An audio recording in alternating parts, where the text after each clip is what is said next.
వాడికి వీరస్వర్గం వస్తుంది.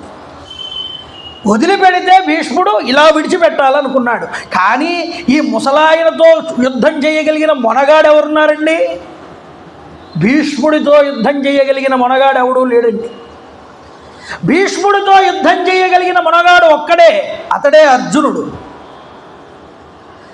ఆ అర్జునుడు ఒక్కడే భీష్ముడితో తలపడగలని గ్రహించి భీష్ముడు ఎగస్ పార్టీలోనే కూర్చోవలసి వచ్చింది, ధృతరాష్ట్రుడి యొక్క సభలో. అందువల్ల ఈ శరీరం ఎలా పోతుంది అంటే యుద్ధంలోనే పోవాలి కాబట్టి, యుద్ధం అనేటటువంటిది అనులంఘనీయము కాబట్టి దీన్ని చెప్పింది వ్యాసుల వారే ముందుగా చెప్పినా అది భీష్ముడికి కూడా తెలుసు.